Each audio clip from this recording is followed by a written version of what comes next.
Mi madre es pésima en todo, ella aquí ni hace diferencia. Las palabras de Cecilia resonaron por todo el salón como una sentencia de muerte. El micrófono amplificó cada sílaba de desprecio mientras 200 invitados se quedaron en silencio, algunos con las copas a medio camino hacia sus labios, otros con las sonrisas congeladas en sus rostros. Yo estaba de pie a apenas 3 metros de ella, junto a la mesa principal que había costado mis últimos $8,000 de ahorros. Mi vestido gris, el único decente que tenía, de repente se sintió como un disfraz barato. Las luces doradas del salón que había elegido cuidadosamente parecían ahora focos de interrogatorio sobre mi humillación. Juan, su flamante esposo, soltó una carcajada que cortó el aire como vidrio roto. Realmente, es prescindible, agregó, ajustándose la corbata italiana que yo había pagado sin que él lo supiera. Cecilia siempre ha sido independiente. Su madre. Bueno, ya saben cómo son las madres. La risa comenzó lenta, nerviosa, desde las mesas del fondo. Luego se extendió como una mancha de aceite. Primero fueron los amigos de Juan, esos muchachos adinerados que siempre me miraron como si fuera la empleada doméstica. Después se sumaron las amigas de Cecilia, esas niñas mimadas que jamás trabajaron un día en sus vidas perfectas. Mi corazón latía tan fuerte que pensé que todos podrían escucharlo por encima del murmullo creciente. Pero no moví ni un músculo. No cambié la expresión. Solo observé a mi hija, la niña que había criado trabajando dobles turnos en la fábrica textil, la que había llevado en mis brazos al hospital cuando tuvo neumonía a los 5 años, la que había llorado en mi regazo cuando su padre nos abandonó por una secretaria 20 años menor. Mamá ni siquiera terminó la secundaria, continuó Cecilia, pasándose una mano por el cabello rubio que le había pagado en el salón más caro de la ciudad. Trabajó toda su vida haciendo trabajos simples. No entiende nuestro mundo, nuestros planes, nuestros sueños. Cada palabra era un martillo contra mi dignidad. Pero lo que más me dolía no eran las mentiras sobre mi educación, ni las burlas sobre mi trabajo. Lo que me partía por dentro era la frialdad en sus ojos cuando me miró directamente y dijo: «Estoy agradecida de que Juan me haya ayudado a ver que no necesito depender de personas que no pueden ofrecerme nada». La mesa de mis hermanas estaba en silencio mortal. Rosana, mi antigua supervisora de la fábrica, tenía las manos apretadas sobre su cartera. Había venido hasta aquí desde 3 estados de distancia para acompañarme en este día. Ahora sus ojos brillaban de rabia contenida. Juan se levantó y tomó el micrófono de las manos de Cecilia. «Mi esposa ha logrado todo por sí misma», declaró con esa voz de locutor de radio que tanto le gustaba usar. «Es una mujer independiente, exitosa, que no necesita que nadie la mantenga o la guíe». Mentira. Mentira podrida y dolorosa. Cada centavo del vestido de novia de $6,000 había salido de mi cuenta de ahorros. Cada flor de esos arreglos que ahora parecían burlarse de mí, pagada con el dinero que había ganado cosiendo hasta las 3 de la mañana durante los últimos 6 meses. Pero ellos no sabían lo que yo sabía. No sabían que tenía todas las facturas guardadas en mi cartera. No sabían sobre los correos electrónicos que había descubierto en la computadora de Cecilia. No sabían sobre las conversaciones que había escuchado cuando pensaban que estaba dormida en el cuarto de huéspedes. No sabían que yo ya tenía todo listo. Cecilia levantó su copa de champán francés, esa botella de $200 que había elegido especialmente para el brindis. «Por las personas que realmente importan en nuestras vidas», dijo, mirando directamente hacia la mesa de los padres de Juan. «Por la familia que nos apoya sin condiciones y nos impulsa a ser mejores». La familia que nos apoya. Como si yo no hubiera hipotecado mi casa para pagar el anticipo de este salón. Como si no hubiera trabajado turnos extras durante un año entero para cubrir cada gasto de esta boda que ahora se había convertido en mi funeral público. Los invitados levantaron sus copas. Algunos me miraron de reojo, con esa mezcla de lástima e incomodidad que reservamos para los accidentes de tráfico. Otros simplemente miraron hacia otro lado, como si mi presencia fuera algo embarazoso que había que ignorar. Yo seguía de pie, inmóvil, con las manos cruzadas frente a mi vestido gris. Sonreía. Sí, sonreía, porque sabía algo que ellos no sabían. En mi cartera tenía documentos que cambiarían todo. En mi teléfono tenía grabaciones que harían que esta risa se les congelara en la garganta. Juan siguió hablando, contando mentiras sobre cómo habían financiado la boda, sobre los planes que tenían para su luna de miel en Europa, sobre el departamento que habían comprado en el barrio más exclusivo. Todo mentiras. Todo pagado con mi dinero, con mi sacrificio, con mi amor de madre que había confundido con estupidez. Cecilia asentía a cada palabra, radiante en su vestido blanco, hermosa como una princesa de cuento. Mi princesa. La niña que había sido todo mi mundo durante 32 años. Ahora me miraba como si fuera una mancha en su día perfecto. Pero yo sabía esperar. Había aprendido a ser paciente durante décadas de humillaciones más pequeñas, de desprecios más sutiles. Esta era solo la gota que rebalsaba el vaso, y el vaso estaba a punto de quebrarse de una forma que ninguno de ellos podía imaginar. El micrófono seguía amplificando sus voces. Seguían riendo. Seguían celebrando. Y yo seguía sonriendo, porque sabía que en menos de 10 minutos, cuando el mesero trajera el sobre que había dejado con instrucciones específicas, todo iba a cambiar. Mi nombre ya no sería el de ellos. Mi historia apenas empezaba. Todo comenzó hace exactamente 2 años, cuando Cecilia llegó a mi casa con esa sonrisa forzada que ya debería haber reconocido como señal de peligro. Traía a Juan de la mano, ese hombre de traje impecable que me saludó con 3 besos en las mejillas como si fuéramos familia europea.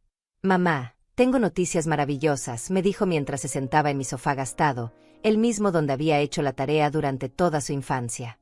«Juan y yo nos vamos a casar». Mi primera reacción fue de alegría pura. Mi hija, mi única hija, había encontrado el amor. Después de tantos novios que llegaban y se iban, después de tantas noches llorando por desamores, finalmente había alguien que la valoraba. O eso pensé. Juan trabajaba en una firma de abogados prestigiosa, manejaba un auto alemán último modelo y vivía en un departamento en el centro que costaba más en renta mensual que mi salario de 3 meses. Para una madre como yo, que había criado a su hija sola desde los 12 años, parecía un príncipe azul sacado de una telenovela. «Es perfecto, mamá», me decía Cecilia cada vez que venía a visitarme, que ya no era tan seguido como antes. «Juan me entiende. Me apoya en todo. Es tan diferente a los otros». Diferente. Sí. Los otros novios al menos me saludaban cuando llegaban a buscarla. Los otros al menos fingían interés cuando yo les ofrecía café o les preguntaba sobre su trabajo. Juan apenas me dirigía la palabra. La primera señal de alarma llegó 3 meses después del compromiso. Cecilia apareció en mi puerta un martes por la noche, con los ojos hinchados de llorar y un moretón pequeño en la muñeca que trató de esconder con la manga de su blusa. «¿Qué te pasó?», le pregunté, pero ella negó con la cabeza, diciéndome que se había golpeado con la puerta del auto. Juan y yo tuvimos una pequeña discusión. Nada más. Ya sabes cómo son las parejas. No, yo no sabía cómo eran las parejas que dejaban moretones. Su padre jamás me había puesto una mano encima, ni siquiera en nuestros peores momentos antes del divorcio. Pero Cecilia me pidió que no dijera nada, que todo estaba bien, que Juan estaba pasando por mucho estrés en el trabajo. Durante los siguientes meses, las visitas de Cecilia se volvieron más esporádicas y más tensas. Cuando venía, ya no me contaba sobre su vida, sobre sus planes, sobre sus sueños. Solo hablaba de Juan. Juan piensa esto, Juan dice aquello, Juan no está de acuerdo con tal cosa. «Mamá, Juan dice que sería mejor si no trabajara más en la fábrica», me dijo una tarde mientras tomábamos café en mi pequeña cocina. «Dice que ese trabajo no da buena imagen para su carrera». Sentí como si me hubieran golpeado en el estómago. Esa fábrica textil había sido mi vida durante 20 años. Ese trabajo había pagado su universidad privada, sus clases de piano, sus veranos en campamentos de inglés. Ese trabajo había puesto comida en nuestra mesa cuando su padre desapareció sin dejar ni una nota de explicación. «¿Y qué vas a hacer?», le pregunté, tratando de mantener la voz tranquila. «Juan tiene contactos. Puede conseguirme algo en una oficina, algo más apropiado para la esposa de un abogado». Esposa de un abogado. Ya no era Cecilia Pérez, la niña que había estudiado comunicación social porque quería ser periodista. Ya no era mi hija que soñaba con viajar por el mundo escribiendo historias. Ahora era solo la futura esposa de Juan, un accesorio más de su carrera. Pero lo que realmente me partió el corazón fue lo que pasó en mi cumpleaños 63. Había preparado una pequeña cena, había comprado un pastel en la panadería donde siempre comprábamos cuando ella era niña. Esperé toda la tarde, viendo por la ventana, esperando ver su auto llegar. A las 9 de la noche recibí un mensaje de texto. «Lo siento, mamá, Juan tenía una cena de trabajo importante». Te compensaré la próxima semana. La próxima semana nunca llegó. 2 meses después, cuando finalmente vino a visitarme, traía noticias sobre la boda. Va a ser en el Salón Los Jardines del Valle, me dijo con emoción, como si no supiera que ese lugar costaba una fortuna. Juan insiste en que sea algo elegante, digno de su familia.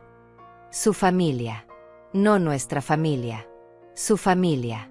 ¿Cómo van a pagar todo eso?, le pregunté, porque conocía el salario de Cecilia en su nuevo trabajo de oficina, y sabía que no era suficiente para una boda de esas proporciones. Los padres de Juan van a ayudar con algunos gastos, me dijo, evitando mi mirada. Y nosotros tenemos ahorros. Mentira. Lo supe inmediatamente porque Cecilia nunca había sido buena mintiendo. Desde pequeña se le notaba en los ojos, en la forma como movía las manos, en el tono de voz que se volvía más agudo. Esa noche, después de que se fue, me quedé despierta hasta muy tarde pensando en la niña que había criado. La niña que me abrazaba fuerte cuando tenía pesadillas. La niña que me decía que cuando fuera grande me compraría una casa grande para que viviéramos juntas para siempre. La niña que lloraba cuando yo lloraba, que reía cuando yo reía. ¿Dónde estaba esa niña? ¿Cuándo se había convertido en esta mujer que me miraba como si fuera una extraña incómoda? La respuesta llegó 3 semanas después, cuando Cecilia apareció en mi puerta con una cara que jamás olvidaré. Nerviosa, evitando mi mirada, jugando con el anillo de compromiso que costaba más que mi auto. Mamá, necesito pedirte un favor muy grande, me dijo, y yo ya sabía lo que venía. Ya lo sabía, pero una parte de mí todavía esperaba estar equivocada. Juan y yo estamos teniendo algunos problemas con el presupuesto de la boda. Los padres de él tuvieron algunos gastos inesperados y no pueden ayudar tanto como pensábamos. Otra mentira. Los padres de Juan eran dueños de 3 casas y 2 autos de lujo. Pero seguí escuchando, porque necesitaba oír hasta dónde estaba dispuesta a llegar. ¿Podrías prestarnos algo de dinero? Solo para cubrir algunos gastos. Te lo devolvemos después de la luna de miel, te lo prometo. Prestarnos. Como si Juan fuera parte de la familia. Como si él fuera a devolver un centavo de lo que yo había trabajado tanto para ahorrar. ¿Cuánto necesitas?, le pregunté, aunque ya sabía que la respuesta sería todo lo que tuviera. $15,000, me dijo tan rápido que casi no la entendí. Sé que es mucho, pero es solo un préstamo. Juan ya tiene todo calculado para devolvértelo. $15,000. Mis ahorros de toda la vida. El dinero que había guardado centavo por centavo trabajando turnos dobles, saltándome comidas, comprando ropa en tiendas de segunda mano. El dinero que era mi única seguridad para la vejez.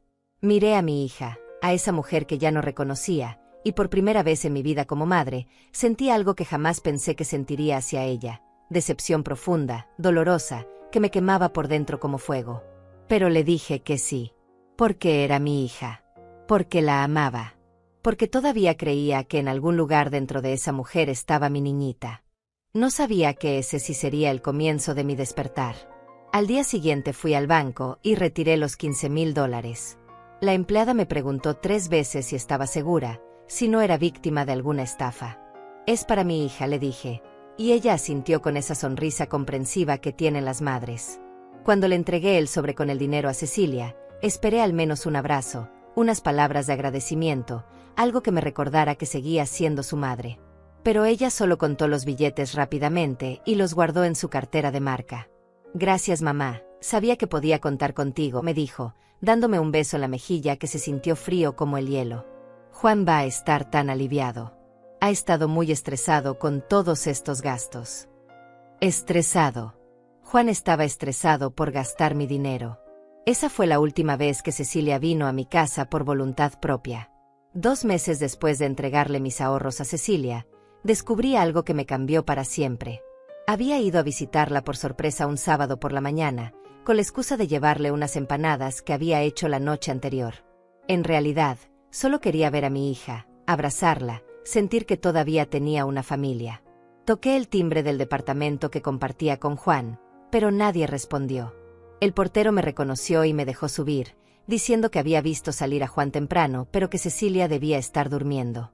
Usé la llave que me había dado hace años, cuando todavía me consideraba parte de su vida. El departamento estaba en silencio. Llamé su nombre suavemente para no asustarla, pero no hubo respuesta. Su dormitorio estaba vacío, la cama sin hacer. Pensé que tal vez había salido y el portero se había confundido. Dejé las empanadas en la cocina y escribí una nota cariñosa. Pero cuando me dirigía hacia la puerta, vi que la laptop de Cecilia estaba abierta en el comedor.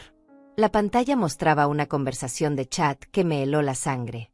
No era mi intención leer sus mensajes privados, pero las palabras saltaron a mis ojos como gritos. Ya conseguí los 15,000 de mi madre, había escrito Cecilia la noche anterior. La vieja se creyó toda la historia del préstamo. La vieja. Mi propia hija me llamaba la vieja. La respuesta de Juan fue peor. Perfecto, mi amor. Sabía que tu mamá era lo suficientemente ingenua para darnos todo su dinero. Con esto podemos pagar la luna de miel en París y todavía nos sobra para el anticipo del departamento nuevo. Me temblaron las manos mientras seguía leyendo. Había mensajes anteriores, conversaciones que se remontaban a semanas atrás, planes detallados sobre cómo manipularme, burlas sobre mi ingenuidad, comentarios crueles sobre mi ropa, mi casa, mi forma de hablar. Mi madre siempre ha sido muy sentimental, había escrito Cecilia. Solo hay que presionarla en los puntos correctos y hace lo que uno quiere. Ha funcionado desde que era niña. ¿Desde que era niña? ¿Cuántas veces me había manipulado? ¿Cuántas lágrimas falsas? ¿Cuántos abrazos calculados? Pero lo peor estaba más abajo. Juan había escrito, después de la boda, ya no tendremos que fingir que nos importa. Podremos cortar contacto gradualmente. De todas formas, tu madre no encaja en nuestros círculos sociales. Y la respuesta de Cecilia, tienes razón. Me da vergüenza cuando mis amigas preguntan sobre mi familia. Es mejor mantenerla alejada de nuestra nueva vida. Vergüenza. Le daba vergüenza a la madre que había sacrificado todo por ella. Mis piernas se volvieron de gelatina. Tuve que sentarme en su sofá, ese sofá negro de cuero que yo había ayudado a pagar sin saberlo.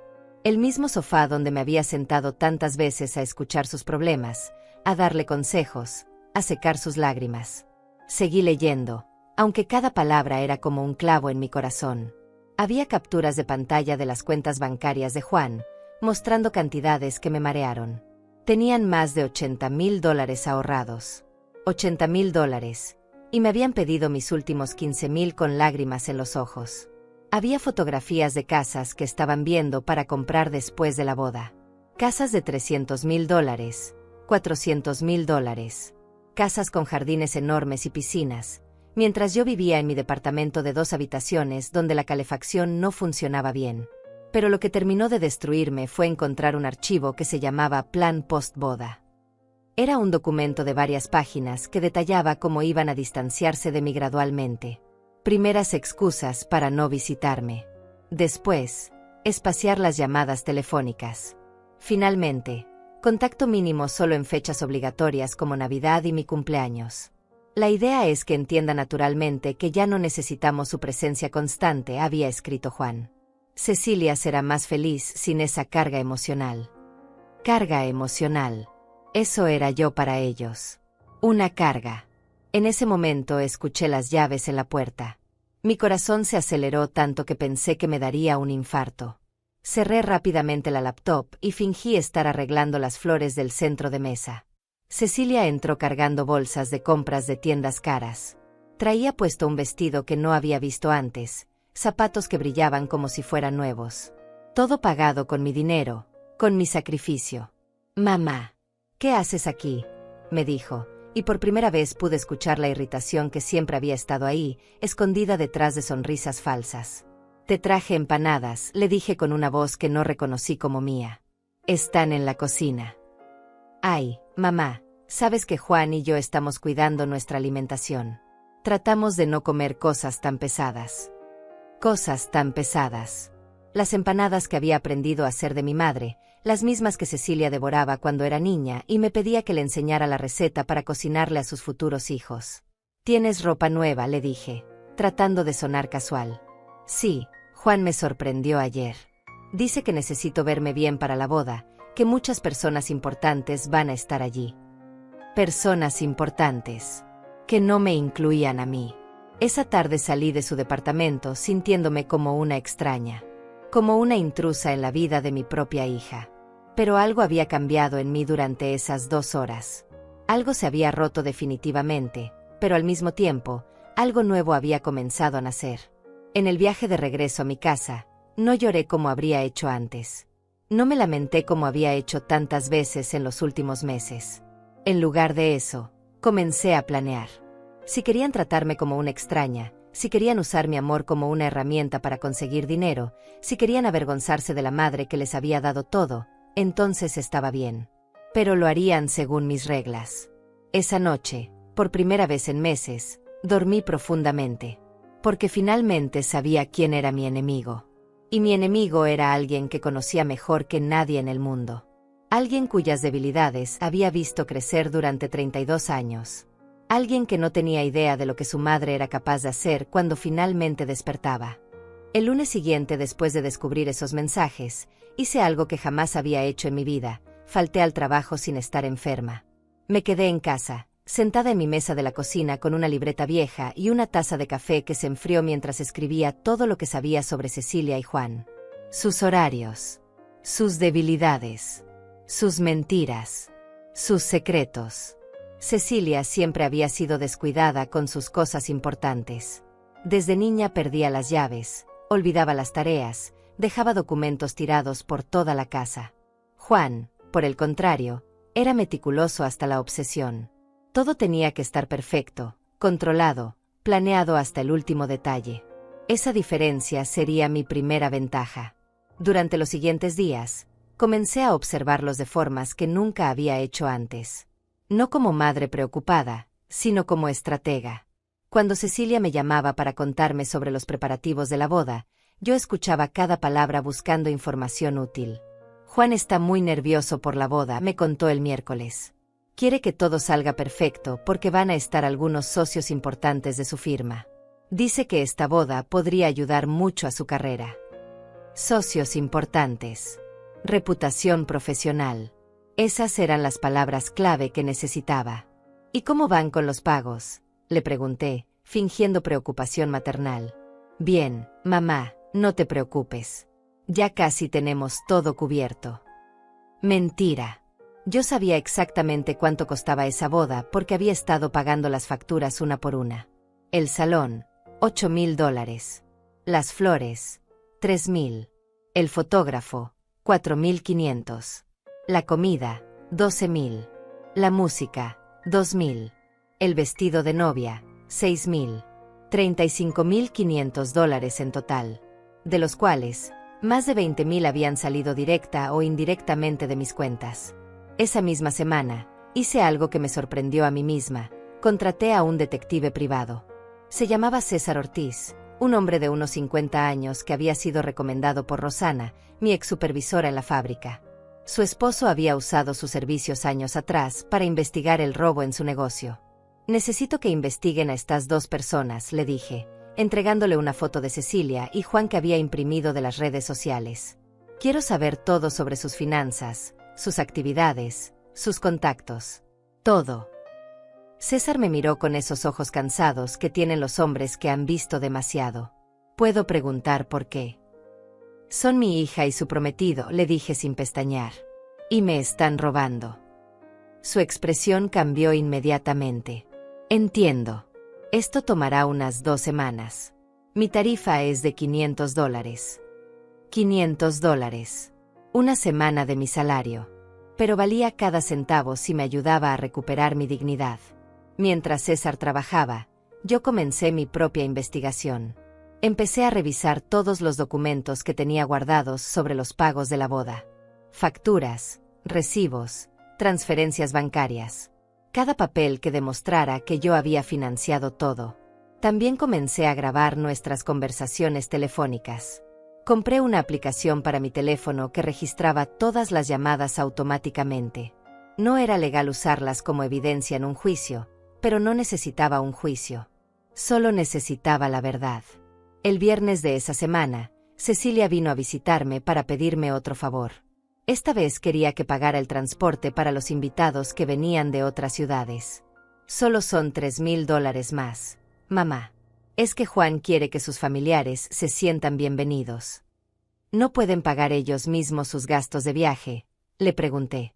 Ay, mamá, tú no entiendes cómo funcionan estas cosas. En las familias de clase alta, los anfitriones se encargan de todo. Juan dice que si no lo hacemos, van a pensar que somos tacaños. Familias de clase alta. Como si nosotros fuéramos millonarios. Como si yo no hubiera trabajado 12 horas diarias durante 20 años para darle la educación que ahora usaba para despreciarme. Pero le dije que sí. Le transferí los $3,000 adicionales, y ella se fue contenta, prometiendo que después de la luna de miel me invitaría a cenar para compensar todas mis atenciones. Esa noche, César me llamó con su primer reporte. Señora Pérez, necesito verla en persona. Lo que encontré es bastante interesante. Nos reunimos al día siguiente en una cafetería del centro. César traía una carpeta gruesa llena de papeles que hicieron que mi café supiera amargo. Su hija y su prometido tienen 3 cuentas bancarias diferentes, me dijo, mostrándome los estados de cuenta que había conseguido. En total, tienen aproximadamente $95,000 ahorrados. $95,000. Casi 100,000. Y me habían pedido prestados mis últimos ahorros con lágrimas de cocodrilo. Pero hay más, continuó César. Juan tiene deudas de juego por aproximadamente $40,000. Dinero que debe a personas que no son exactamente banqueros. Mi sangre se heló. ¿Qué tipo de personas? El tipo de personas que no aceptan pagos atrasados con buenos modales, me dijo, cerrando la carpeta. Creo que su yerno está usando el dinero de la boda para pagar esas deudas. Y posiblemente el dinero de usted también. Todo comenzó a tener sentido. La prisa por casarse. La insistencia en una boda costosa. La manipulación para conseguir mi dinero. Juan no quería impresionar a sus socios. Quería salvar su pellejo. ¿Cecilia sabe sobre las deudas?, le pregunté. No estoy seguro. Pero sí sé que ella tiene su propia cuenta secreta con $15,000 que Juan no conoce. Dinero que retiró de su cuenta conjunta hace 2 semanas. Mi hija también estaba jugando su propio juego. Estaba guardando dinero a espaldas de Juan, mientras le pedía más dinero a mí. Esa noche, sola en mi casa, me senté frente al espejo del baño y me miré realmente por primera vez en meses. Vi a una mujer de 65 años cansada, con arrugas profundas alrededor de los ojos, con manos gastadas por el trabajo. Pero también vi algo nuevo en mis ojos. Una chispa que había estado dormida durante años. Determinación. Durante los siguientes días, perfeccioné mi plan. No sería una venganza impulsiva llena de gritos y lágrimas. Sería algo calculado, preciso, devastador. Algo digno de la mujer inteligente que había criado a una hija sola, que había sobrevivido a un divorcio doloroso, que había trabajado en empleos que otros consideraban insignificantes pero que requerían fuerza y resistencia. El miércoles por la noche, 2 semanas antes de la boda, llamé a Rosana. Era hora de pedirle el favor más grande de mi vida. Rosana, le dije, necesito tu ayuda para algo muy importante. Algo que va a cambiar todo. Dime, Dalva. Sabes que puedes contar conmigo. Necesito que vengas a la boda de Cecilia. Y necesito que traigas tu cámara buena, esa que usas para tus nietos. Hubo un silencio del otro lado de la línea. Rosana me conocía desde hacía 15 años. Sabía que yo no era dramática, que no pedía favores sin razones importantes. ¿Qué estás planeando?, me preguntó. Justicia, le respondí. Solo justicia. La semana anterior a la boda, me convertí en una mujer que ni yo misma reconocía. Durante el día seguía siendo la misma Dalva de siempre. Trabajaba en la fábrica, saludaba a los vecinos, compraba en el mercado como si nada hubiera cambiado. Pero por las noches, en la privacidad de mi casa, me transformaba en algo completamente diferente. César me había entregado el reporte completo el lunes. 40 páginas de información que documentaban cada mentira, cada manipulación, cada centavo robado. Pero la información más valiosa estaba en las últimas 5 páginas, las pruebas de las aventuras de Juan. Sí, aventuras. Plural. Su yerno frecuenta un casino los martes y jueves por la noche, me había explicado César, mostrándome fotografías tomadas con zoom desde el estacionamiento. Pero los viernes va a un hotel del centro. siempre con la misma mujer, una compañera de trabajo llamada Vilma Cruz. Vilma Cruz, una abogada de 25 años que trabajaba en la misma firma que Juan. Rubia, delgada, con el tipo de sonrisa que aparece en las revistas de moda. El tipo de mujer que Juan realmente quería como esposa, pero que probablemente no lo aceptaría con sus deudas de juego. ¿Cecilia sabe?, había preguntado, aunque ya conocía la respuesta. No hay evidencia de que lo sepa. De hecho, parece que Juan es muy cuidadoso manteniendo esta relación en secreto. Perfecto. Eso me daba una ventaja adicional. Durante esa semana, refiné cada detalle de mi plan. Había decidido que todo ocurriría durante la recepción, después de los votos, cuando todos estuvieran relajados y felices. Cuando tuviera la audiencia completa, cuando las cámaras estuvieran grabando, cuando el momento tuviera el máximo impacto. El martes llamé al Salón Los Jardines del Valle y hablé con Rosana Flores, la coordinadora del evento. Le expliqué que quería hacer una sorpresa especial para mi hija durante la recepción. Quiero proyectar algunas fotografías familiares en la pantalla grande durante mi discurso, le dije. Fotos de cuando Cecilia era niña, momentos especiales que queremos compartir con todos los invitados. Por supuesto, señora Pérez. Eso suena muy emotivo. Necesita ayuda técnica para preparar la presentación.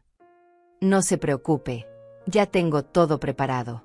Solo necesito conectar mi computadora al proyector por unos minutos. Todo arreglado. Rosana no tenía idea de qué tipo de fotografías familiares iba a mostrar realmente.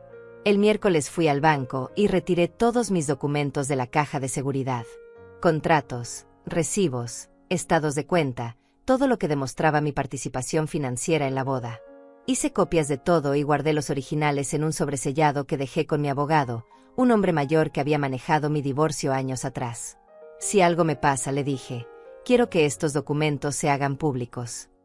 Él me miró con curiosidad, pero no hizo preguntas. Los abogados buenos saben cuándo no preguntar. El jueves practiqué mi discurso frente al espejo de mi dormitorio. Lo había escrito y reescrito 20 veces hasta que cada palabra fuera perfecta, cada pausa calculada para el máximo efecto. No sería largo, no más de 5 minutos. Pero serían los 5 minutos más importantes de mi vida. Queridos invitados, comencé, mirándome a los ojos en el espejo. Hoy estamos aquí para celebrar el amor. Pero antes de que sigan celebrando, hay algunas cosas que necesitan saber sobre los novios. Mi voz sonaba tranquila, controlada. Nada de gritos histéricos o lágrimas de víctima. Solo una mujer presentando hechos. El viernes, Cecilia vino a mi casa para la última revisión antes de la boda. Quería confirmar que yo tenía listo mi vestido, que sabía a qué hora llegar al salón, que entendía que mi papel sería discreto pero presente. Mamá, recuerda que Juan y yo vamos a dar un pequeño discurso agradeciendo a todos, me dijo, sentada en mi sofá como si fuera la dueña del lugar. Después habrá tiempo para que algunos familiares cercanos digan algunas palabras, pero que sean breves, ¿sí? Por supuesto, hija. Solo quiero desearles lo mejor. Perfecto. Y mamá, trata de no ponerte muy emocional. Ya sabes cómo te pones cuando hablas en público. ¿Emocional? No tenía idea de lo emocional que me iba a poner. Esa noche, Rosana vino a mi casa para hacer el último ensayo. Le había contado una versión editada de la situación, que había descubierto que Juan tenía deudas y que estaba usando el dinero de la boda para otros fines. No le mencioné las aventuras amorosas ni todos los detalles más crueles. Era suficiente para asegurarme de su apoyo sin asustarla. ¿Estás segura de que quieres hacer esto?, me preguntó, revisando las fotografías que había seleccionado para la presentación. Una vez que empieces, no hay vuelta atrás. Tenía razón. Una vez que revelara todo, mi relación con Cecilia probablemente terminaría para siempre. Nunca volvería a cargar a sus futuros hijos en mis brazos. Nunca volvería a ser parte de su vida diaria. Perdería a mi única hija, pero recuperaría mi dignidad. Estoy segura, le dije. Más segura de lo que he estado de cualquier cosa en mi vida. Rosana asintió y continuamos practicando. Ella operaría la computadora mientras yo hablaba. Primero las fotografías inocentes, Cecilia de bebé, sus primeros pasos, su graduación. Después vendrían las capturas de pantalla de los mensajes burlándose de mí. Luego las pruebas financieras mostrando sus cuentas bancarias reales. Finalmente, las fotografías de Juan con Vilma Cruz en el hotel. Van a quedarse en shock, murmuró Rosana, viendo las imágenes de Juan besando a su amante en el estacionamiento del hotel. Ese es el punto, le respondí. Quiero que vean exactamente quiénes son las personas que están celebrando. El sábado por la mañana, día de la boda, me desperté antes del amanecer. No había dormido bien, pero no por nervios. Por expectativa. Durante meses había sido la víctima silenciosa, la madre ingenua que daba todo sin recibir nada a cambio. Hoy eso terminaría. Me bañé lentamente, me peiné con cuidado, me maquillé de forma impecable. Me puse mi vestido gris, el mismo que Cecilia había criticado sutilmente por ser demasiado simple para una ocasión tan elegante. Hoy ese vestido simple sería mi armadura. A las 2 de la tarde, llegué al salón 2 horas antes de la ceremonia. Rosana ya estaba allí, supervisando que todo estuviera perfecto. Las flores que yo había pagado estaban hermosas. El escenario que yo había financiado lucía elegante. Las mesas que yo había cubierto brillaban con manteles blancos. Todo pagado con mi dinero. Todo organizado para mi humillación pública. Pero hoy, por primera vez en meses, yo tenía el control. ¿Lista?, me preguntó Rosana, conectando discretamente mi computadora al sistema de proyección. Más que lista, le respondí, guardando en mi bolso las copias impresas de todos los documentos. Hoy mi hija va a aprender quién es realmente su madre. A las 4 en punto comenzaron a llegar los primeros invitados. Familiares de Juan vestidos como si fueran a una gala de Hollywood. Amigos de Cecilia que me saludaron con esa cortesía fría que reservan para los parientes pobres. Compañeros de trabajo de Juan que ni siquiera se molestaron en presentarse. Todos usando mi dinero para celebrar su desprecio hacia mí. Pero no tendrían que esperar mucho para descubrir quién realmente había pagado por su diversión. La ceremonia fue un espectáculo perfecto de hipocresía. Desde mi asiento en la tercera fila, observé cómo Juan y Cecilia intercambiaban votos que sabía que no significaban nada para ninguno de los dos. Él hablaba de fidelidad mientras yo tenía en mi bolso las fotografías de sus encuentros con Vilma Cruz. Ella prometía honestidad mientras había mentido sobre cada centavo que me había pedido prestado. Prometo amarte en la riqueza y en la pobreza, declaró Juan con esa voz impostada que usaba cuando quería impresionar. La ironía me hizo sonreír. Él no sabía lo que era la pobreza real, pero estaba a punto de descubrirlo. Cecilia lucía radiante en su vestido de $6,000, el mismo que habíamos elegido juntas hace 3 meses cuando todavía fingía que mi opinión le importaba. Prometo ser tu compañera fiel en todas las aventuras de la vida, dijo, y tuve que contener una carcajada amarga. Las únicas aventuras que conocía eran las de su esposo con otras mujeres. Durante toda la ceremonia, mantuve la composición perfecta. Sonreí cuando era apropiado, aplaudí cuando me tocaba, incluso dejé que una lágrima rodara por mi mejilla cuando el oficiante los declaró marido y mujer. Los invitados que me vieron llorar probablemente pensaron que era una madre emocionada. No tenían idea de que estaba llorando por la hija que había perdido hace mucho tiempo. Después de la ceremonia vinieron las fotografías familiares. El fotógrafo, que yo había contratado y pagado sin que nadie lo supiera, organizó grupos tras grupos de imágenes que documentarían este día para la posteridad. Qué ironía que estas mismas fotografías se convertirían en evidencia de la farsa más elaborada de mi vida. Ahora una foto solo de la familia inmediata, anunció el fotógrafo. Juan se posicionó en el centro con Cecilia, sus padres se colocaron a la derecha, y yo quedé sola a la izquierda. Sola, como había estado emocionalmente durante los últimos meses. Señora Pérez, acérquese un poco más, me pidió el fotógrafo. Pero antes de que pudiera moverme, Juan intervino. Está bien así, dijo con una sonrisa que no llegaba a sus ojos. Dalva prefiere mantener cierta distancia, ¿verdad? Todos rieron como si fuera una broma encantadora. Como si fuera natural que la madre de la novia estuviera apartada de la familia en las fotografías oficiales. Incluso Cecilia se rió, mirándome con esa expresión condescendiente que había perfeccionado en los últimos meses. Sí, respondí tranquilamente. A veces es mejor observar desde la distancia. Se ve todo más claramente. Durante el cóctel que siguió, circulé entre los invitados como un fantasma. Escuché conversaciones sobre lo elegante que era todo, sobre lo hermosa que se veía Cecilia, sobre lo afortunada que era de haberse casado con un hombre tan exitoso como Juan. Nadie mencionó quién había pagado por esa elegancia. Los padres de Juan, Alberto y Betania Rodríguez, recibían felicitaciones como si hubieran organizado toda la celebración. «Tienen una nuera maravillosa», les decía la gente, y ellos asentían graciosamente, como si hubieran sido responsables de criar a Cecilia. «¿Y ustedes?», me preguntó una mujer mayor que llevaba más joyas que una joyería completa. «Soy la madre de la novia», respondí. «Ah», dijo con desinterés evidente. «Qué encantador». Y se alejó inmediatamente para hablar con personas más importantes. Durante el cóctel, observé a Juan comportarse como el anfitrión perfecto, presentando a Cecilia a sus colegas, hablando sobre sus planes futuros, actuando como el marido devoto. Pero yo sabía que en su teléfono tenía mensajes de Vilma Cruz preguntándole cuándo podrían verse de nuevo. También observé a Cecilia brillar entre los invitados, contando la historia romántica de su compromiso, describiendo sus planes para la luna de miel en París que yo había financiado sin saberlo. Cada sonrisa era una mentira, cada abrazo calculado para la audiencia correcta. A las 7 en punto, Rosana me hizo una señal discreta desde el fondo del salón. Todo estaba listo. La computadora conectada, las imágenes preparadas, el micrófono funcionando perfectamente. Era hora de pasar al comedor principal donde se serviría la cena y donde tradicionalmente se daban los discursos.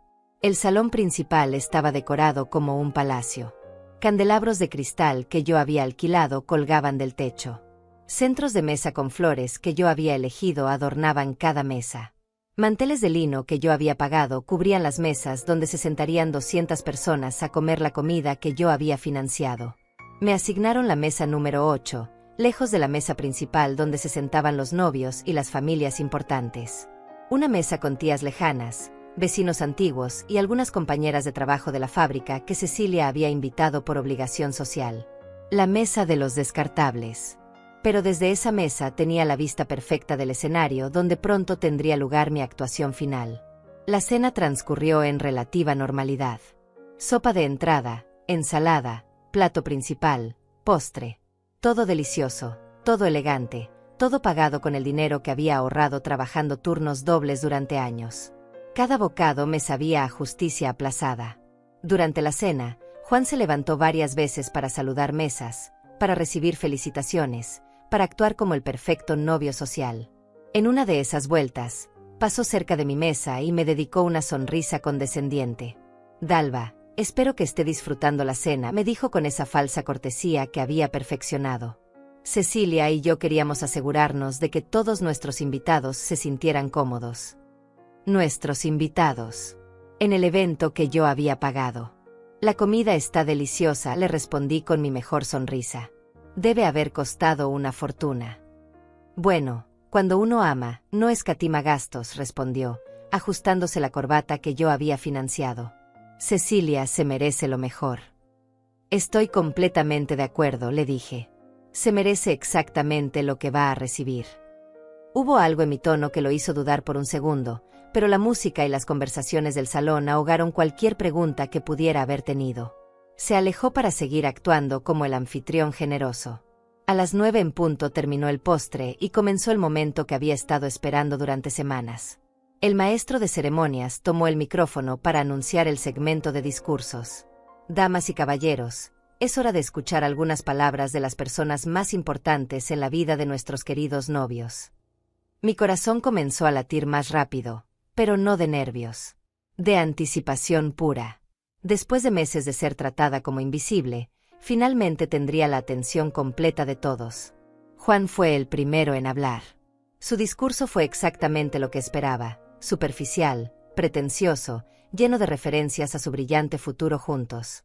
Habló sobre el amor verdadero, sobre encontrar a la mujer perfecta, sobre construir una vida próspera juntos.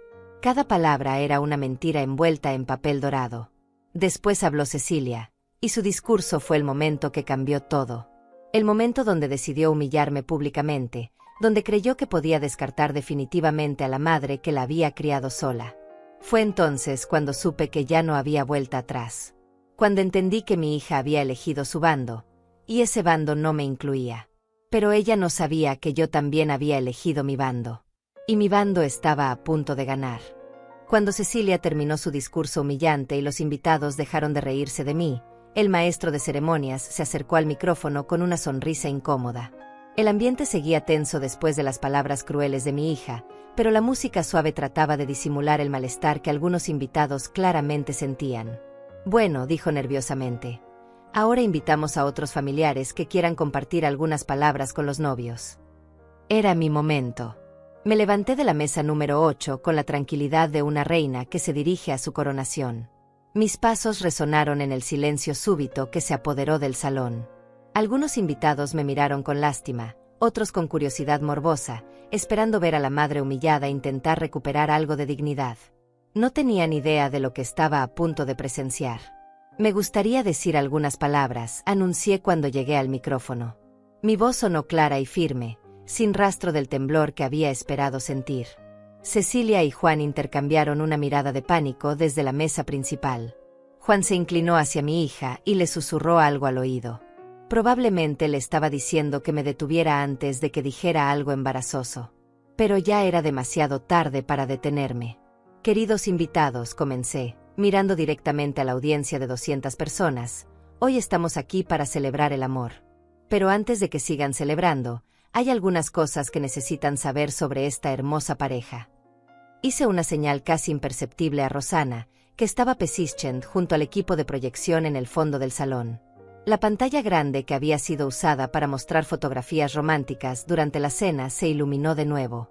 Como madre de la novia, creo que es mi deber compartir con ustedes la verdadera historia de este día mágico, continué, mientras las primeras imágenes aparecían en la pantalla. Fotografías inocentes de Cecilia cuando era niña, sonriendo en mis brazos, celebrando cumpleaños, graduándose de la universidad. Los invitados sonrieron, esperando una presentación sentimental típica de las madres. Cecilia se relajó visiblemente, pensando que después de todo yo iba a comportarme apropiadamente. Mi hija ha sido la luz de mi vida durante 32 años, dije, mi voz cargada de una emoción real que cortó a través del murmullo del salón. La crié sola después de que su padre nos abandonara. Trabajé turnos dobles en la fábrica textil para pagarle una educación universitaria privada. Las fotografías cambiaron, mostrando ahora imágenes de Cecilia en su graduación universitaria, de vacaciones que yo había financiado, de momentos familiares que parecían sacados de una vida perfecta. Siempre pensé que había hecho un buen trabajo como madre, continué, mientras notaba que algunos invitados comenzaban a moverse incómodos en sus asientos. Hasta hace unos meses, cuando descubrí algo que cambió mi perspectiva para siempre. La siguiente imagen que apareció en la pantalla hizo que varios invitados jadearan audiblemente. Era una captura de pantalla ampliada del chat donde Cecilia había escrito, «Ya conseguí los 15,000 de mi madre». La vieja se creyó toda la historia del préstamo. El silencio que siguió fue tan denso que se podía cortar con un cuchillo. Cecilia se puso pálida como su vestido de novia. Juan trató de levantarse, pero algo en mi mirada lo clavó a su silla. «Sí, queridos invitados», dije con una calma que me sorprendió incluso a mí. Mi hija y su esposo han estado riéndose de mi ingenuidad durante meses, planeando cómo extraer hasta el último centavo de mis ahorros para financiar esta boda que ustedes están disfrutando. La siguiente captura de pantalla mostró el mensaje de Juan. «Sabía que tu mamá era lo suficientemente ingenua para darnos todo su dinero. Con esto podemos pagar la luna de miel en París y todavía nos sobra para el anticipo del departamento nuevo». Los murmullos comenzaron a extenderse por el salón como ondas en un estanque. Algunas personas se cubrían la boca con horror, otras miraban alternativamente la pantalla y la mesa principal donde los novios parecían estatuas de mármol. «Pero esperen», continué, disfrutando cada segundo de la revelación, porque hay más. Mucho más. La siguiente serie de imágenes mostró los estados de cuenta bancarios de Juan y Cecilia. Números que hicieron que varios invitados se levantaran de sus asientos para ver mejor. Como pueden observar, esta pareja que me pidió prestados mis últimos $15,000 porque supuestamente no tenían dinero, en realidad posee ahorros por $95,000. $95,000, señoras y señores. Los murmullos se convirtieron en conversaciones abiertas. Algunas personas comenzaron a sacar sus teléfonos para tomar fotografías de la pantalla. La hermana de Juan gritó algo desde su mesa, pero el sonido se perdió en el caos creciente. ¿Pero saben para qué necesitaba Juan ese dinero extra?, pregunté, proyectando ahora los documentos que César había conseguido sobre las deudas de juego. $40,000 en deudas con casinos y prestamistas. Dinero que debía a personas que no aceptan excusas. La madre de Juan se desmayó. Literalmente se deslizó de su silla mientras su esposo trataba de sostenerla. El caos en el salón era ahora total, pero yo seguía hablando con la voz más clara y tranquila de mi vida. Pero la mejor parte, dije, preparándome para el golpe final, es que Juan no solo les mintió sobre el dinero. También les mintió sobre la fidelidad que prometió hace una hora.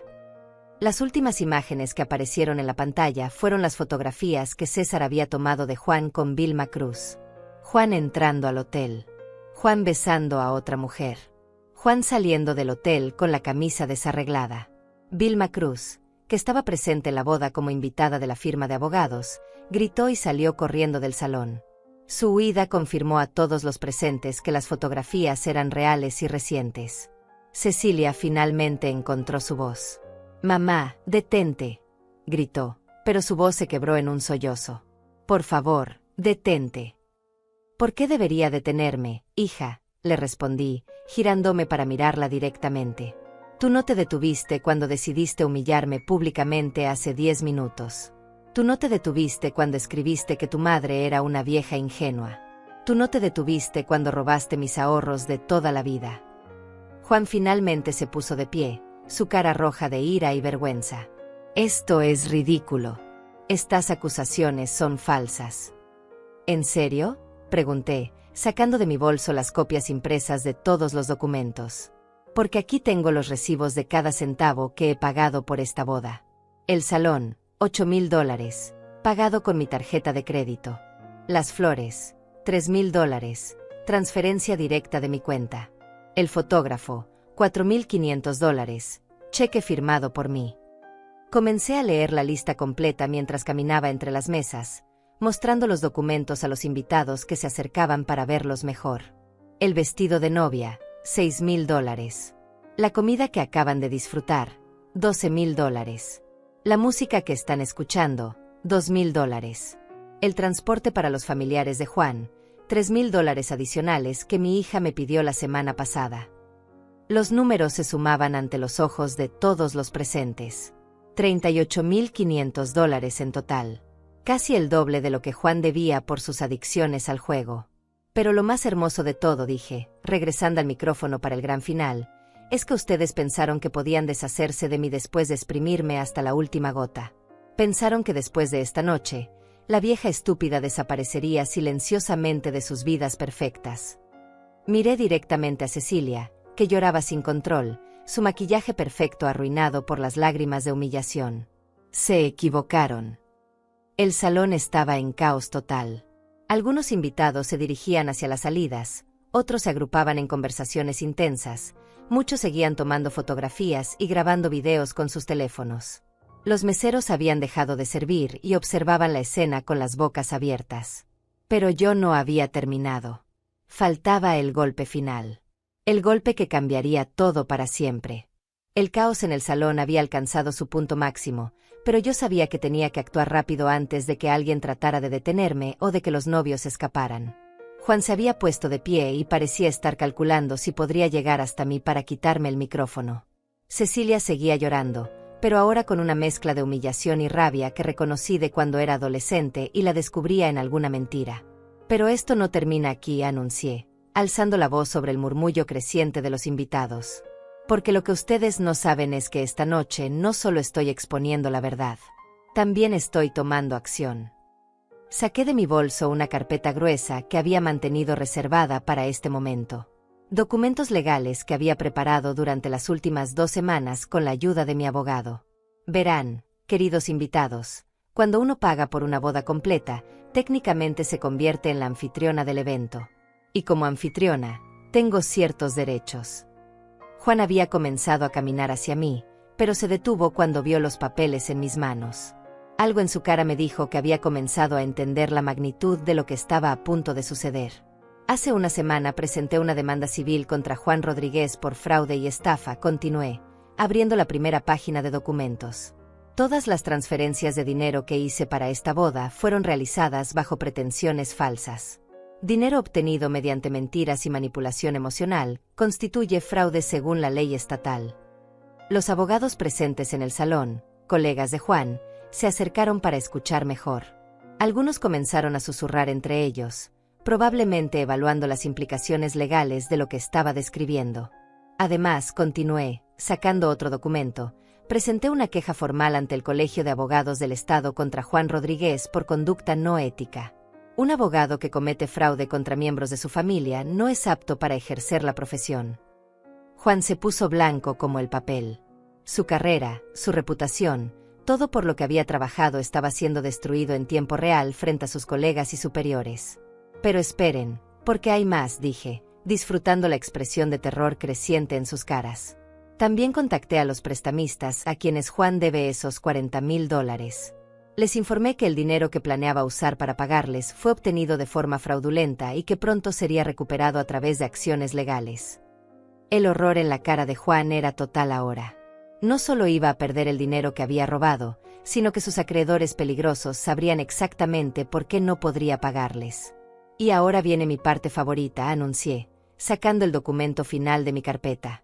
Como la persona que financió este evento, tengo la autoridad legal para cancelar todos los servicios contratados.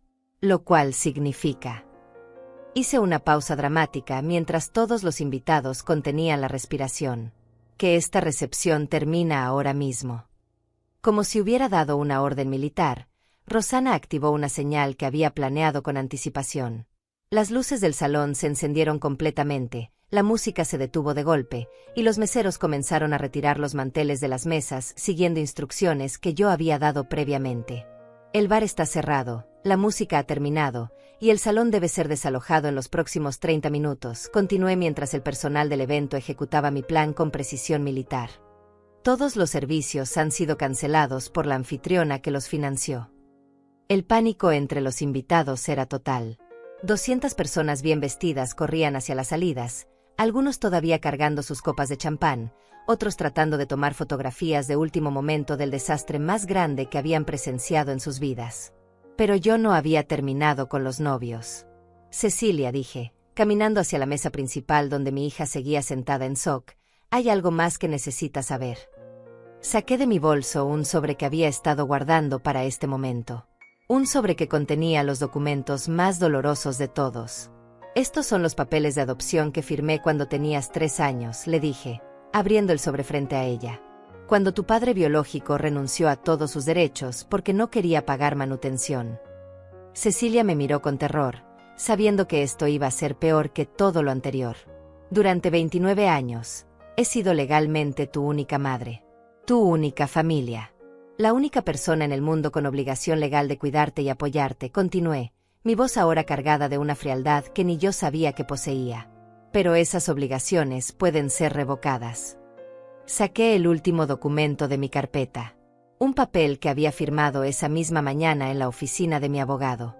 Esto es una revocación legal de adopción por abandono emocional y abuso financiero del adoptado hacia el adoptante. En términos simples, Cecilia, ya no eres mi hija. El silencio que siguió fue tan profundo que se podía escuchar el tráfico de la calle. Cecilia me miraba como si no pudiera comprender las palabras que acababa de escuchar. ¿Qué significa eso?, balbuceó. Significa que ya no tienes derecho a usar mi apellido. Significa que ya no heredarás nada de mí cuando muera. Significa que legalmente eres una extraña para mí, le expliqué con la paciencia de una maestra explicando matemáticas básicas. Significa que conseguiste exactamente lo que querías, una vida sin tu madre. Juan finalmente encontró su voz. Esto es una locura. No puedes hacer eso. Ah, pero sí puedo, le respondí, mostrándole el sello oficial en los documentos. Y ya lo hice. Los papeles fueron procesados esta mañana. Cecilia Rodríguez, porque imagino que ahora usará el apellido de su esposo, ya no tiene ninguna conexión legal conmigo. Cecilia se puso de pie tambaleándose, su vestido de novia arrastrado por el suelo húmedo donde otros invitados habían derramado sus bebidas en la prisa por escapar del salón. Mamá, por favor, me suplicó, y por primera vez en meses escuché a mi niña pequeña en su voz. Por favor, no hagas esto. Podemos arreglarlo. Podemos hablar.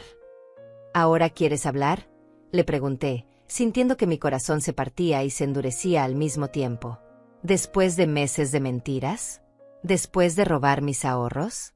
¿Después de humillarme públicamente hace una hora? Fue un error, lloró. Juan me convenció de que yo no quería hacerte daño. Juan te convenció, repetí lentamente. Siempre es culpa de alguien más, ¿verdad? Nunca es responsabilidad tuya. Me acerqué a ella y por un momento, solo por un momento, vi a la niña de 5 años que había criado sola. La niña que me abrazaba cuando tenía pesadillas. La niña que me decía que me amaba más que a nadie en el mundo. Pero esa niña había muerto meses atrás, reemplazada por esta mujer que me veía como un obstáculo para su vida perfecta. El problema, Cecilia, es que esta no fue la primera vez, le dije suavemente. Esto fue solo la gota que derramó el vaso. Durante meses has estado tratándome como basura. Durante meses has estado avergonzándote de la madre que te crió. Durante meses has estado planeando deshacerte de mí. Le entregué una copia de todos los documentos que había mostrado esa noche. Estos son tuyos para conservar. Para que recuerdes el día que descubriste que tu madre no era tan estúpida como pensabas. Los últimos invitados estaban saliendo del salón. El personal había terminado de recoger todo. Las luces se estaban apagando una por una. La boda más cara de mi vida había terminado oficialmente. Y ahora, dije, recogiendo mi bolso y dirigiéndome hacia la salida, les deseo una vida muy feliz juntos. Estoy segura de que se merecen exactamente lo que van a recibir. Juan gritó algo a mis espaldas, pero sus palabras se perdieron en el eco del salón vacío. Cecilia seguía llorando, pero ya no eran mis lágrimas que enjugar. Caminé hacia la puerta donde Rosana me esperaba con una sonrisa que no había visto en su cara en años. ¿Lista para irnos?, me preguntó. Más que lista, le respondí, sintiendo un peso que no sabía que cargaba levantarse finalmente de mis hombros. Afuera del salón, mientras esperábamos el taxi que Rosana había llamado, pude escuchar a Juan y Cecilia peleando en el estacionamiento. Sus voces se elevaban en acusaciones mutuas, en desesperación, en la realización de que su castillo de naipes acababa de colapsar completamente. Pero por primera vez en meses, sus problemas ya no eran míos. 3 meses después de la boda que destruí, estoy sentada en la terraza de mi nuevo departamento viendo el amanecer sobre la ciudad. Es un apartamento pequeño pero hermoso, en un barrio tranquilo donde nadie conoce mi historia, donde puedo comenzar de nuevo sin el peso de ser la madre de Cecilia. El dinero que recuperé a través de la demanda por fraude fue suficiente para este nuevo comienzo. Juan tuvo que vender su auto alemán y empeñar sus relojes de lujo para devolverme los $38.500 que había gastado en su farsa de boda. Su licencia de abogado está suspendida pendiente de investigación por el Colegio de Abogados. Los prestamistas que lo perseguían no se mostraron muy comprensivos cuando se enteraron de que el dinero que esperaba usar para pagarles había sido recuperado legalmente por una mujer de 65 años. Cecilia trató de contactarme exactamente 12 veces en las primeras 2 semanas después de la boda. Llamadas telefónicas que no respondí, mensajes de texto que borré sin leer, emails que envié directamente a la carpeta de spam. La 13ª vez que intentó comunicarse conmigo fue diferente. Apareció en la puerta de mi antigua casa un martes por la noche, con los ojos hinchados de llorar y un moretón en el brazo que ya no se molestó en esconder. No abrí la puerta. Me quedé detrás de la cortina de la sala, observándola llorar en mi porche durante 20 minutos antes de que finalmente se fuera. Esa fue la última vez que la vi. Por César, mi detective privado, supe que Juan y Cecilia se separaron 6 semanas después de la boda. Aparentemente, las deudas de juego no eran su único secreto. Había otras mujeres además de Vilma Cruz, y Cecilia finalmente se enteró de todas cuando los acreedores comenzaron a aparecer en su departamento buscando formas de cobrar. También supe que Cecilia tuvo que mudarse de regreso con una amiga porque no podía pagar la renta del departamento de lujo por sí sola. Su trabajo en la oficina resultó ser temporal, cortesía de Juan, y cuando él cayó en desgracia, ella perdió automáticamente su posición. La ironía es deliciosa. Durante años se avergonzó de mi trabajo en la fábrica, del dinero que ganaba con mis manos, de la vida simple que había construido. Ahora ella está exactamente donde yo estaba hace 30 años. Sola, sin dinero, dependiendo de la bondad de otros para sobrevivir. La diferencia es que yo tenía dignidad, principios y una ética de trabajo que me permitió salir adelante. Ella tiene solo las habilidades de manipulación que aprendió también, pero que ya no funcionan cuando nadie confía en ella. Ayer recibí una carta de ella. La primera comunicación directa en 3 meses. No la abrí inmediatamente. La dejé sobre la mesa de la cocina durante todo el día, como si fuera un objeto peligroso que pudiera explotar si la tocaba. Finalmente, anoche, la abrí. Querida mamá, comenzaba, y me reí amargamente. Ahora era querida mamá de nuevo. Sé que no tengo derecho a escribirte después de todo lo que pasó, pero necesito que sepas que lo siento muchísimo. Juan me manipuló, me hizo creer cosas terribles sobre ti, me convenció de que necesitábamos tu dinero para ser felices. Siempre culpando a alguien más. Siempre siendo la víctima de las circunstancias. Estoy viviendo en un cuarto alquilado ahora. Trabajo limpiando casas para poder pagar mis gastos. Cada día pienso en todo lo que tú hiciste por mí, en todo lo que sacrificaste, en cómo te traté. Limpiando casas. Como yo limpié casas durante 2 años después del divorcio, antes de conseguir el trabajo en la fábrica. Como había hecho todo tipo de trabajos humildes para mantenerla alimentada, vestida, educada. Sé que no merezco tu perdón, pero quiero que sepas que he aprendido mi lección. Entiendo ahora lo que es trabajar por cada centavo, lo que es no tener a nadie en quien confiar, lo que es estar realmente sola. La carta continuaba por 3 páginas más. Disculpas, promesas, súplicas.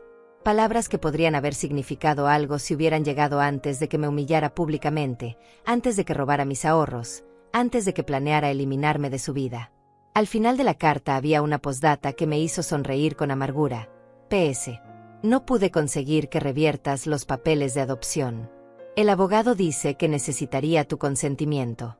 Por favor, considera darme otra oportunidad de ser tu hija. Doblé la carta cuidadosamente y la puse en la chimenea. Viendo cómo se quemaba, sentí que cerraba definitivamente el último capítulo de mi vida anterior.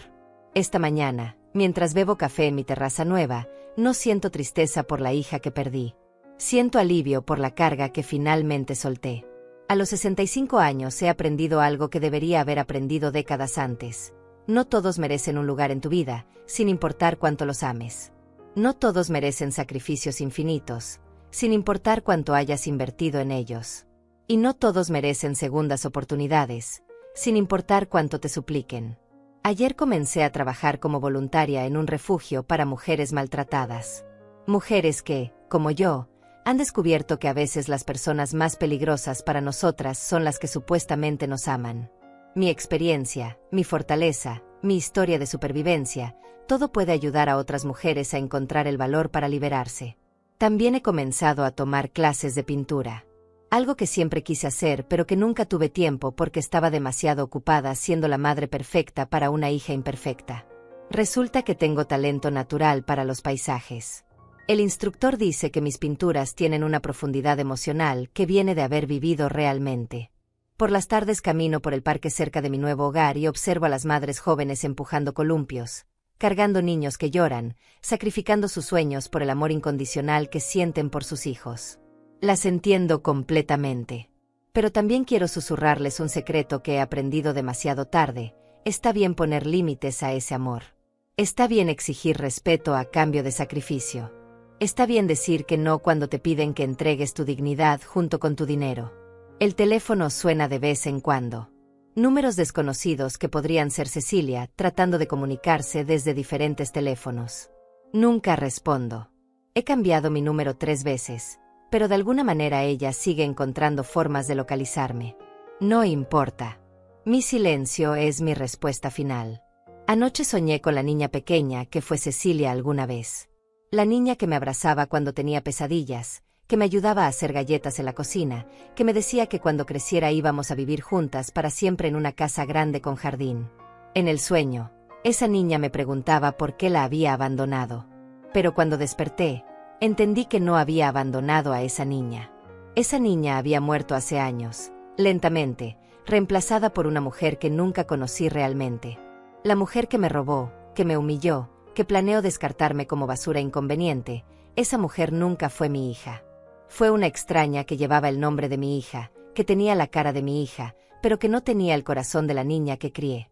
Y a las extrañas no les debes nada.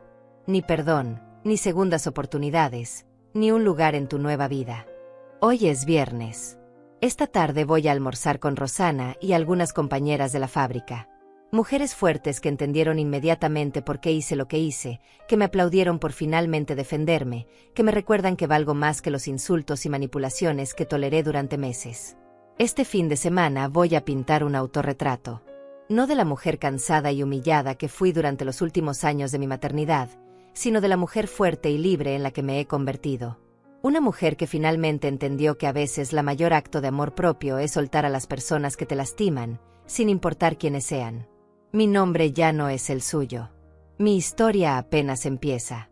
Y esta nueva historia será escrita solo por mí, para mí, sin pedir permiso a nadie para ser feliz.